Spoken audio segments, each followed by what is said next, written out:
America को कोई महान नहीं कहता, यूरोप को कोई, ब्रिटेन को कोई महान नहीं बोलता, भारत को क्यों महान बोलते हैं? अरे नदियां तो वहां पर भी पानी देती हैं, यहां पर भी पानी बह रहा है नदियों में, तो वहां की वनस्पति पर भी फल फूल पैदा होता है, यहां की वनस्पति पर भी फल फूल पैदा हो रहा है, वहां भी सूर्य अपना प्रकाश देता है, यहां पर भी सूर्य प्रकाश देता है। तो फिर अंतर क्या है? मेरा भारत महान क्यों, अमेरिका महान क्यों नहीं, यूरोप महान क्यों नहीं, लंदन महान क्यों नहीं, भारत ही महान क्यों है? मेरा भारत इसलिए महान है क्योंकि मेरी भारत की संस्कृति महान है। हम कभी भी अपने लिए नहीं जीते, हम जीते राष्ट्र और समाज के लिए, धर्म के लिए, संस्कृति के लिए। तो बंधुओं, आज जो हमारी भारतीय संस्कृति थी, आज उस संस्कृति का कहीं ना कहीं अपहरण हो रहा है, उस संस्कृति का दम घोटा जा रहा है।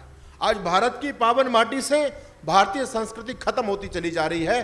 पाश्चात्य संस्कृति का प्रभाव हमारे जीवन में इस कदर बढ़ता चला जा रहा है कि हम सारी मर्यादाओं को, सारे संबंधों को, अपनी परंपराओं को भूलते चले जा रहे हैं और पाश्चात्य संस्कृति के रंग में रंगते चले जा रहे हैं। जिस देश की संस्कृति नष्ट हो जाती है, उस देश को भी नष्ट होने में ज्यादा समय नहीं लगता। आज मैं भारत देश पर चिंतन करूं तो आज हमारी संस्कृति दम तोड़ रही है। कहां चला गया भाइयों का वो प्रेम, कहां चला गया माता पिता का सम्मान? जिस देश में माता पिता को भगवान मान करके लोग पूजा करते थे, आज उस भारत की भूमि पर वृद्धाश्रम खुल रहे हैं। माता पिता को घर में सम्मान नहीं है, उनके लिए वृद्धाश्रम में स्थान बन चुका है। जिस देश में कभी गुरु के लिए अपना जीवन न्योछावर कर दिया करते थे लोग, महर्षि दयानंद के उदाहरण देखिए, उनके जीवन चरित्र को आप पढ़िए। जब स्वामी दयानंद की शिक्षा पूरी हुई तो जब गुरु दक्षिणा का समय आया तो मुट्ठी भर लौंग लेकर के गुरु चरणों में स्वामी दयानंद उपस्थित हुए। उनके गुरु विरजानंद दंडी ने बोला, दयानंद, मैंने 3 साल तक तुमको शिक्षा दी है, क्या मेरी मेहनत का प्रतिफल केवल मुट्ठी भर लौंग है? क्या केवल मुट्ठी भर लौंग दे करके और तुम अपना दायित्व पूरा करना चाहते हो? तब स्वामी दयानंद सरस्वती ने कहा कि गुरुवर, मेरे पास और कुछ देने के लिए नहीं है। तो उनके गुरु ने कहा, विरजानंद ने, कि दयानंद, जो तुम्हारे पास देने के लिए है वो और किसी के पास में नहीं है। उनके शिष्य दयानंद ने कहा, गुरुजी, फिर विलंब किस बात की है, आप आदेश क्यों नहीं करते? तो देखिए गुरु ने क्या मांगा और शिष्य ने भी एक पल चिंतन नहीं किया। यह गुरु शिष्य परंपरा हुआ करती थी। गुरुजी ने कहा, दयानंद, मुझे मुट्ठी भर लौंग नहीं, मुझे तुम्हारा जीवन चाहिए, जीवन। दयानंद ने एक क्षण नहीं सोचा कि कितनी बड़ी मांग कर दी गुरुजी ने। अरे मेरी भी तो कुछ व्यक्तिगत इच्छाएं होंगी, मेरा भी तो पर्सनल लाइफ है, पर्सनल जीवन है। लेकिन दयानंद ने नहीं सोचा ये भारत की संस्कृति। दयानंद ने कहा, गुरुजी, आप कैसी बात करते हैं, ये पूरा जीवन आपके चरणों में मैं समर्पित कर देता हूं। ये हमारी गुरु परंपरा वाला देश, आज इस देश में गुरुओं का कितना सम्मान बचा है। महर्षि आरुणि का दृष्टांत उपनिषदों में प्राप्त होता है। बरसात का समय है, खेत में धान लगे हुए हैं, ऊपर से वृष्टि हो रही है।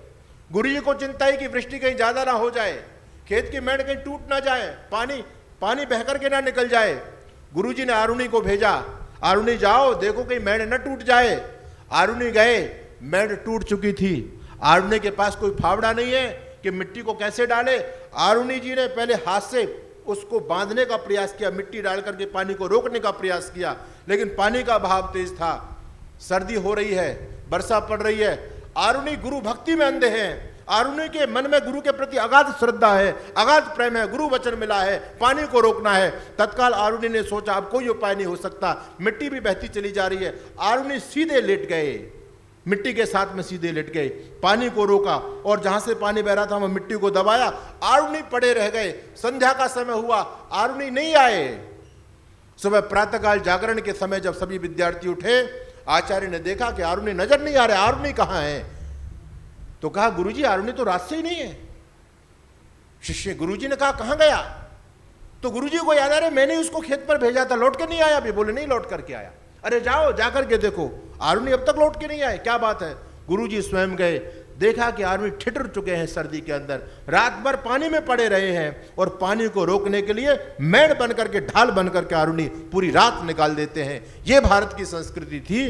गुरु के प्रति इतनी श्रद्धा हुआ करती थी, लेकिन आज हमारे संबंध दम तोड़ते चले जा रहे हैं। मेरा उद्देश्य है कि भारतीय संस्कृति के लोग भारतीय संस्कृति को सोचें, समझें। सा प्रथमा संस्कृति विश्वभारा, ये भारतीय संस्कृति दुनिया की सबसे महानतम संस्कृति है। हमारी संस्कृति ने जो दुनिया के लिए, मानवता के रक्षण के लिए जो मापदंड स्थापित किए, दुनिया में कहीं पर भी आपको वो चीजें नहीं मिलेंगी जो भारतीय संस्कृति के अंदर है। हम केवल अपनी बहन को बहन नहीं समझते, बल्कि गांव की कोई भी बेटी, यदि पुरानी परंपरा है, कोई गांव का व्यक्ति किसी के यहाँ जाए और उसको गांव की दूसरे की किसी घर की बेटी मिल जाए, उसको बहन बेटी समझ करके विदा करके आता था, पैर छू करके आता था। यह भारत की संस्कृति थी। लेकिन बंधु, आज के हालात कितने बद से बदतर होते चले जा रहे हैं। आप देश के भविष्य, आप देश के कर्णधार हैं, ये जिम्मेदारी आपकी है। हमारी संस्कृति में श्रवण कुमार पैदा हुए, लेकिन आज धरती पर माता पिता का सम्मान खत्म हो रहा है। आज वैदिक परंपराएं समाप्त हो रही हैं। आज ये मोबाइल जैसा हथियार हमारे बच्चों के हाथ में आ गया है, इसने सब कुछ खत्म कर दिया। मैं मोबाइल का निषेध नहीं करता, इसके अंदर बहुत सारी अच्छी चीजें भी हैं, लेकिन अच्छी चीजों का कम उपयोग करके हम लोग इसमें विनाशकारी चीजें ज्यादा देख रहे हैं।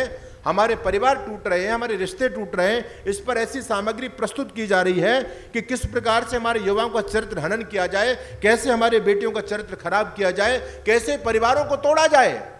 दिन रात ये सामग्री इस मोबाइल पर प्रस्तुत की जा रही है। ऐसे ऐसे गंदे गंदे एक्टर, ऐसे ऐसे धारावाहिक बना करके हम पर परोस रहे हैं। हमारी संस्कृति पर आघात हो रहा है। मैं आप लोगों से निवेदन करना चाहता हूं, अपनी संस्कृति से प्रेम करो, अपने धर्म से प्रेम करो, अपने देश से प्रेम करो।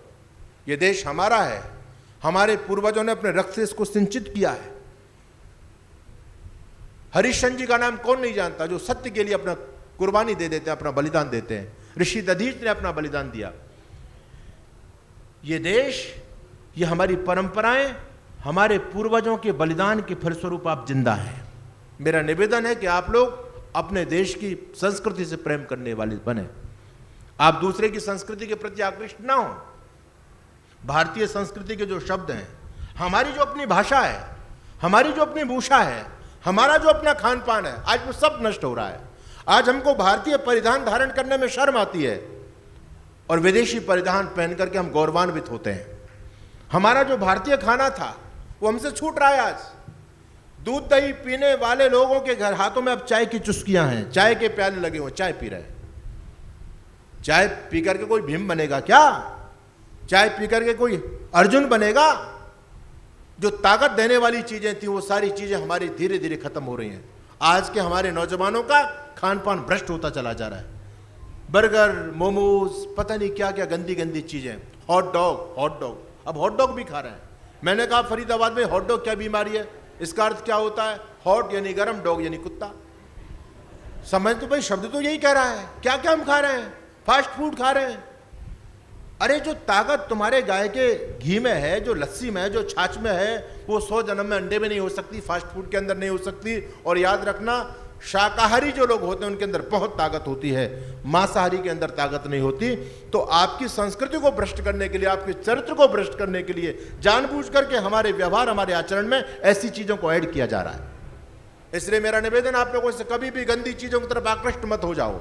आपका खान पान, देशी खान पान सबसे बेहतर है, सबसे बेहतर। उसकी दुनिया में कोई होड़ नहीं कर सकता। उसमें जो ताकत है, उसमें जो विटामिन है, उसमें जो प्रोटीन है, वो कभी भी मांसाहार में नहीं हो सकती। कभी भी अपने भोजन के अंदर अंडे या अन्य चीजें कभी भी ऐड मत होने देना। शाकाहारी बनो। आने वाला समय बहुत भयावह होगा। आने वाले समय में बहुत सारे रोग फैलेंगे। अगर आप शाकाहारी हैं तो आपकी इम्यूनिटी पावर बहुत मजबूत होगी, आप उन रोगों से बच पाएंगे। नहीं तो यदि आपकी आहारचर्या भ्रष्ट हो गई तो आपके बचने का दूसरा कोई उपाय नहीं है। पहली बात, अपने आहार का ध्यान देना। हम पशु नहीं हैं, हम पशुओं का भोजन क्यों करें? हम इंसान हैं, हम दुनिया के सर्वश्रेष्ठ प्राणी हैं। भगवान ने हमको बुद्धि दी, विवेक दिया है।